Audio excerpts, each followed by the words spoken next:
सत्संगी बनने में भी 4 रूप ध्यान रखने के होते हैं। सबसे पहली बात तो है कि सत्संग में बैठना है, रुचि बन जाए, सुनना ही सुनना है। कहते हैं ना, हनुमान जी बैठते हैं जहां भी भगवान की चर्चा होती है, तो उसका मतलब यह है कि जो भी भगवान का सेवक है उसकी सबसे पहली कोशिश होती है कि जहां भी गुणगान हो रहा हो प्रभु का, वहां जाकर के मैं बैठूं। तो सुनने की रुचि, पहले तो बैठना आना चाहिए, फिर अच्छा श्रोता बनना चाहिए।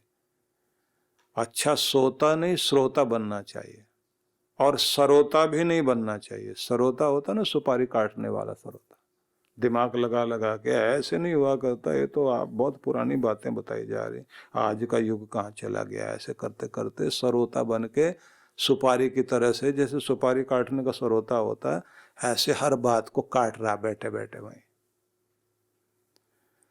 श्रोता बने, माँ श्रुतेन विरादसी, जो हम सुन रहे हैं उससे विपरीत न जाए और हमारी श्रद्धा उसमें पूरी पूरी हो। और कुछ होते हैं श्रोता, वो ऐसी जगह बैठते हैं जहां पीठ टिकाने की जगह हो, और फिर थोड़ा सा शरीर को ढीला छोड़ते हैं, और उसके बाद जो नींद उनको आती है, ऐसी नींद तो जो है समझ लीजिए कल्प वृक्ष के नीचे कहीं आती होगी तो आती होगी। ऐसी नींद तो कहीं देखी नहीं है। उसके बाद उन्हें पूछे कि कैसा लगा सत्संग, बोले बहुत ताजा था, बड़ी ताजगी महसूस हुई, एकदम फ्रेश हो गए।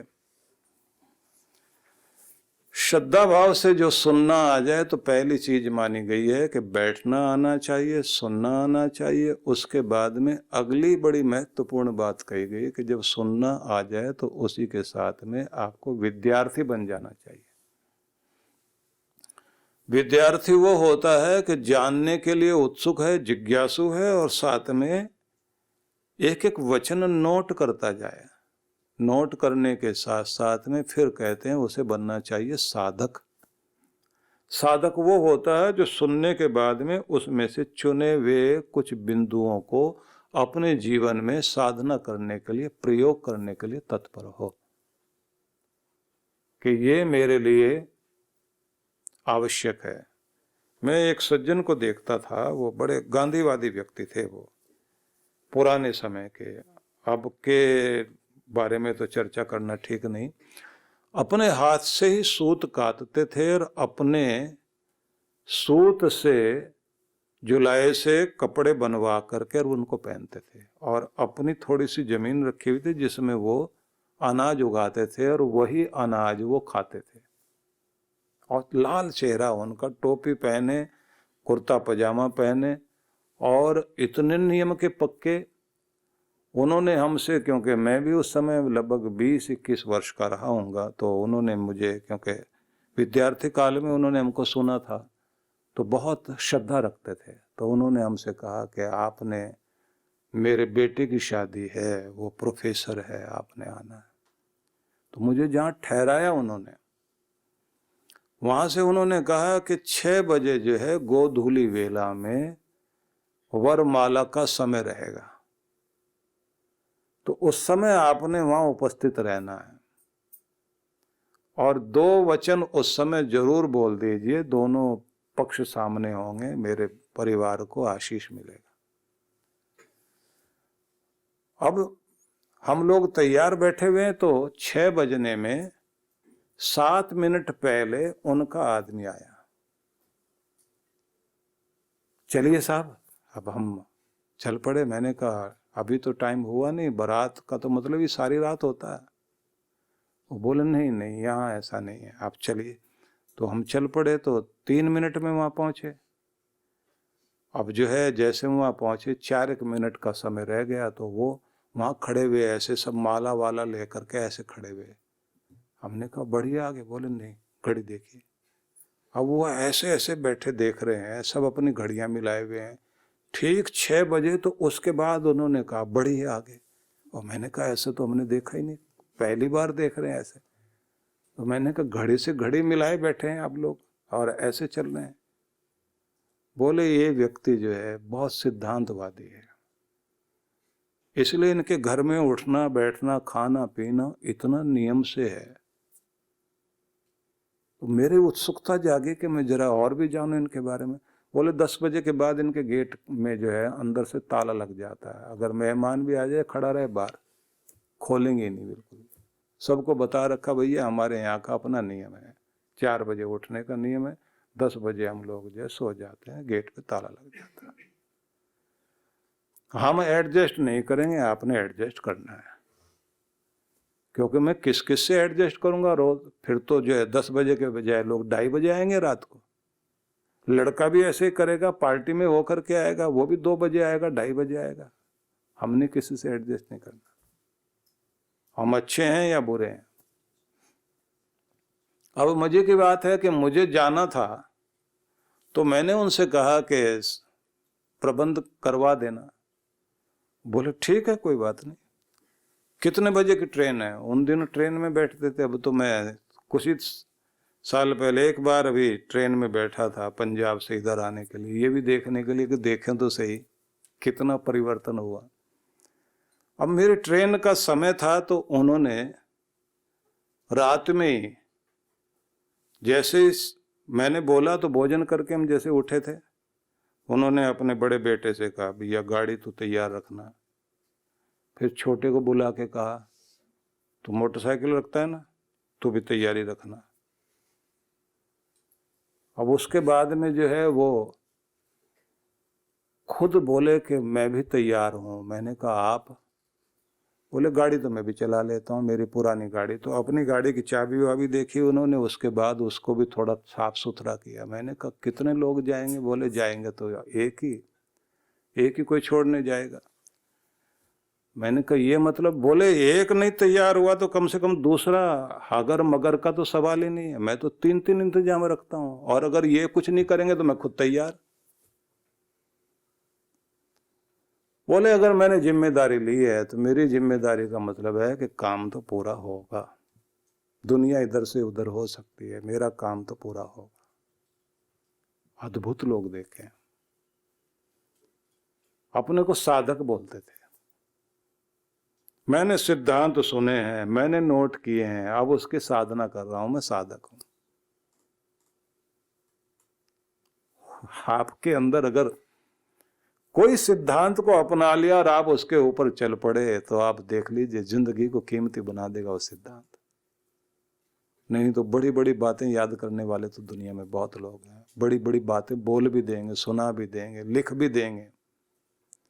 बड़ी बड़ी बातें जिंदगी में दिखाई दें और बड़प्पन दिखाई दे तो बहुत कम लोगों को मैंने देखा।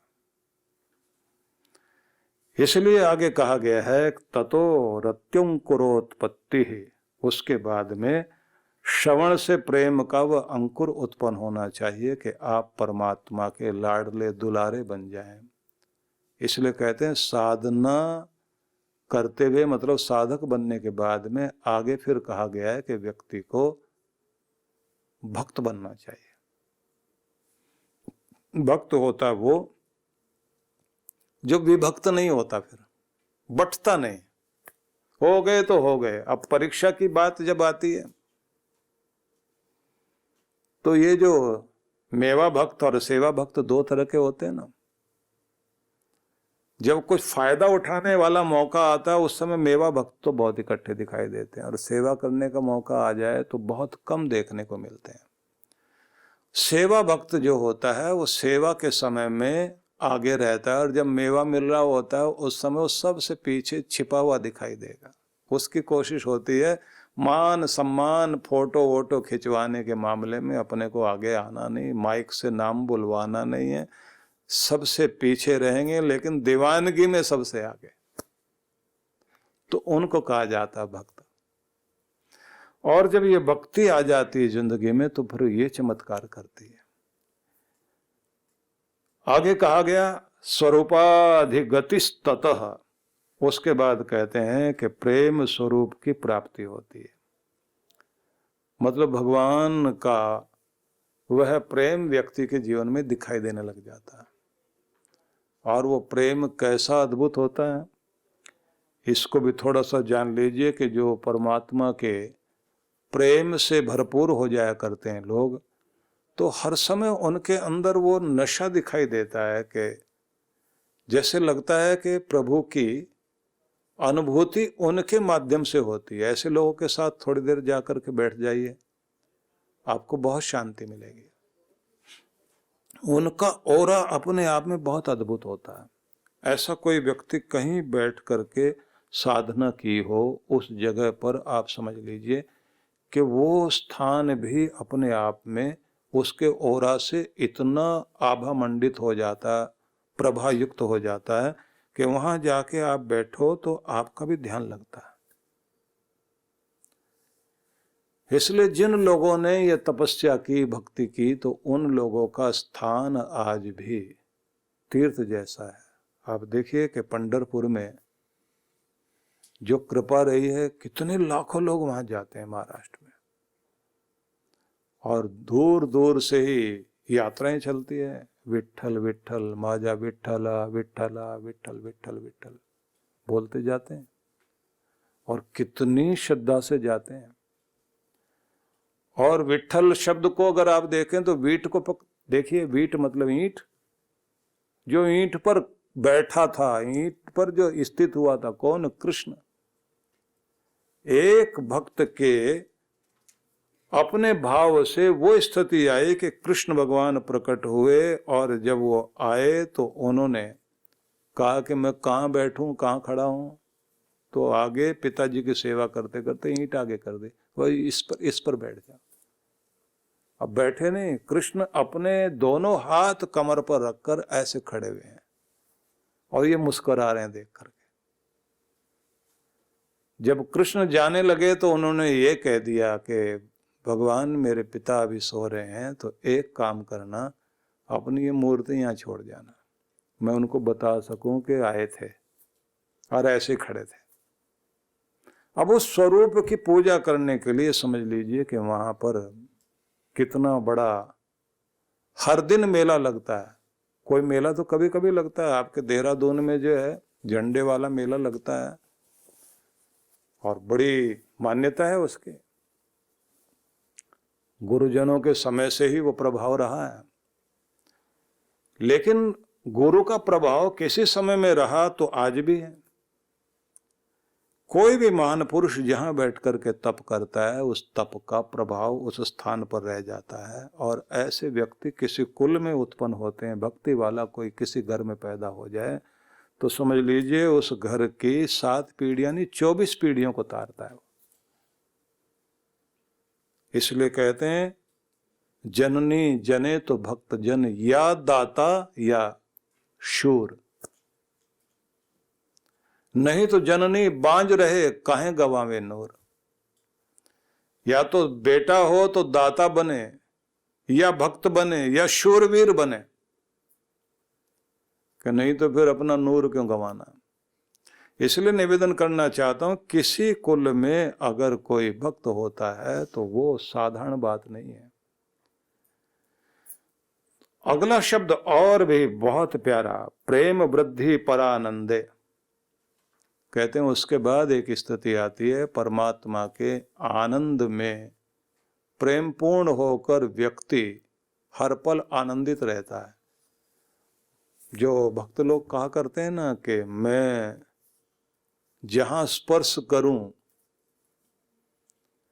मेरा स्पर्श भी तेरी अनुभूति दे भगवान।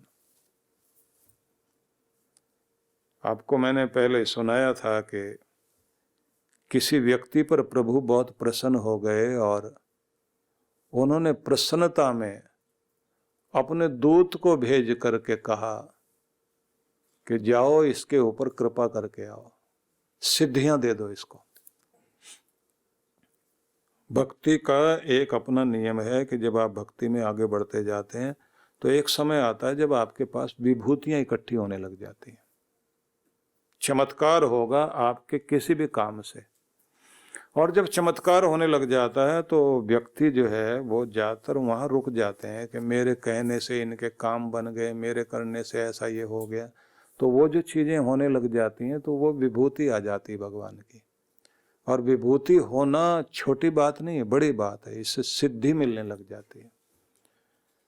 तो भगवान ने दूत भेजा और कहा जाकर के सिद्धि दे करके आओ। अब भक्त ने तो मना कर दिया, नहीं चाहिए महाराज कुछ भी। बोले भगवान का आदेश है, देना तो पड़ेगा, आपको तो चाहिए। नहीं महाराज मुझे नहीं चाहिए। तो बोले अच्छा वापिस तो हम जाएंगे नहीं, देना तो है, आप कोई और तरीका ढूंढ लो। बोले फिर मेरी छाया को देकर जाइए आप। इसका फायदा क्या होगा तुम्हें? बोले इसका फायदा बस यही होगा, मुझे नहीं पता लगेगा छाया किसके ऊपर पड़ी और किसका भला हुआ। मुझे तो सिर्फ इतना पता है कि मैं जहां जाऊं हर जगह मेरे प्रभु से मेरा संबंध जुड़ा रहे। मेरी छाया से अगर किसी का भला होता है तो उसका हो जाए, लेकिन उस छाया का भी ये मतलब नहीं होना चाहिए, मुझे नहीं पता लगना चाहिए कि किसका भला हो। कहते हैं अगर ये व्यक्ति के जीवन में बात आ गई तो उसकी भक्ति कभी छीनती नहीं, और जैसे मैं आ जाएगी भक्ति छीन जाएगी। लेकिन वो व्यक्ति हर समय आनंद में जरूर रहता है। सोचिए कि यही तो वो प्रभाव था। दत्तात्रेय महाराज छोड़कर के कहां, गुजरात का वह भाग गिर पर्वत, वहां जाकर के गिर जंगल इतना भयंकर, शेर चीते चारों तरफ, और वहां जाकर ऊंची चोटी पर उन्होंने अपना डेरा लगाया और वहां पर धूनी लगाई, वहां जाकर बैठे हुए हैं। क्योंकि उससे पहले यह हुआ था कि उनके छाया पड़ने से भी लोगों का भला होने लगा था। तो लोग पीछे पीछे आने लगे थे, तो छिप के वहां बैठ गए कि मुझे सिर्फ तुम चाहिए भगवान, दुनिया नहीं। अब वहां बकरी चराने वाले, गाय चराने वाले लोग आसपास जाएं और वो कहें इधर से कोई बाबा जी ध्यान करते हैं और उनका प्रभाव ऐसा, उधर की तरफ मुंह करके कुछ मांगो तो कामना पूरी होती है। उस पहाड़ पे चढ़ गए लोग, वहीं पहुंच गए।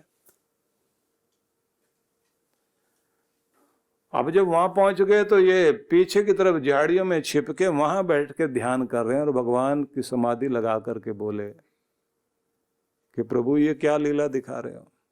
आवाज आई कि तूने हृदय में नारायण को बसाया तो लक्ष्मी जी पांव दबाने आ गई है, और लक्ष्मी जी पांव दबाने आएंगे तो वो अपना दुख इंतजाम करेंगे। आ गए ना लोग यहाँ, खाना पीना न जाने क्या क्या, बाजे बजाए, गुणगान गाए। महाराज आप छिन जाओगे। बोले नहीं, बस यही ध्यान रखना कि किसका भला हो रहा है, तुमने उसकी तरफ नहीं देखना, अपने प्रभु की तरफ देखते चले जाओ। तो इसलिए बड़ा अद्भुत खेल है ये। जिसकी किस्मत में प्रभु का ये प्यार जाग जाता है उसका तो कल्याण ही कल्याण होगा। लेकिन बस ये ध्यान रखिए, एक एक दिन का आनंद लेते हुए जीवन को जीते चले जाएं और अपनी भक्ति को बढ़ाते चले जाइए। सद्गुरु श्री सुधांशु जी महाराज द्वारा मानव सेवा को समर्पित संस्था विश्व जागृति मिशन वर्ष 1991 से धर्म, समाज एवं मानवता की सेवा में संलग्न है। यह संस्था 90 मंडलों, सेवा केंद्रों के माध्यम से न केवल भारत अपितु देश के बाहर अनेक देशों में सेवा के कार्य कर रही है। संस्था की स्थापना से लेकर अब तक विगत 30 वर्षों में जहां लोगों को सन्मार्ग पर प्रेरित करने के उद्देश्य से गुरुवर ने 7000 से अधिक प्रवचन दिए हैं, वहीं देश के राज्य की राजधानियों व प्रमुख नगरों में लगभग 40 आश्रम, 25 मंदिर, सत्संग भवन व ध्यान साधना केंद्रों का निर्माण हुआ है। दिल्ली में करुणा सिंधु धर्मार्थ अस्पताल एवं फरीदाबाद के आरोग्य धाम अस्पताल में लाखों जरूरतमंद रोगियों का उपचार व ऑपरेशन किया गया है। अनाथ गरीब बच्चों के लिए सूरत में अनाथाश्रम, दिल्ली एवं कानपुर में गुरुकुल, फरीदाबाद में ज्ञानदीप विद्यालय, मुरादाबाद में सृजन प्राइमरी स्कूल, झारखंड के रुक्का खूंटी गांव में आदिवासी बच्चों के लिए 2 पब्लिक स्कूल समेत दिल्ली में उपदेशक महाविद्यालय भी बनाया गया है। इन शैक्षणिक संस्थाओं में लगभग 2500 बच्चों को शिक्षित व संस्कारित किया जाता है। दिल्ली के आनंद धाम आश्रम में जहां वृद्धाश्रम एवं वानप्रस्थ संचालित हैं, वहीं आश्रम की कामधेनु गौशाला में 125 गौओं की सेवा की जाती है। कामधेनु गौशाला की तरह ही देश के प्रमुख नगरों में 7 अन्य गौशालाएं भी संचालित हैं। साथ ही पूजा पाठ, यज्ञ अनुष्ठान से लोगों में धार्मिक भावना जागृत की जाती है। ओम अग्नये सप्तजिह्वाय स्वाहा, ओम अग्नये हव्यवाहनाय स्वाहा, ओम अग्नये शोदनजाताय स्वाहा। गरीब जरूरतमंद महिलाओं को सक्षम बनाने के लिए जहां कई तरह के प्रशिक्षण दिए जाते हैं, वहीं गरीब कन्याओं के विवाह में सहयोग भी किया जाता है।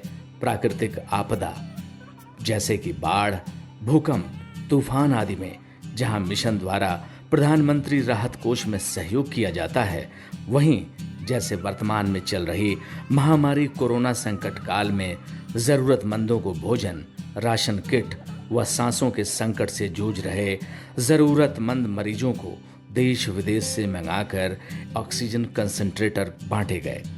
मानव सेवा को ईश्वर भक्ति मानते हुए सेवा परमो धर्म के भाव से विश्व जागृति मिशन के सेवा कार्य निरंतर जारी हैं। आइए मिशन के सेवा पथ पर बढ़ते कदमों में कदम से कदम मिलाकर चलें और मानवता की सेवा में दान सहयोग कर पुण्य के भागीदार बनें।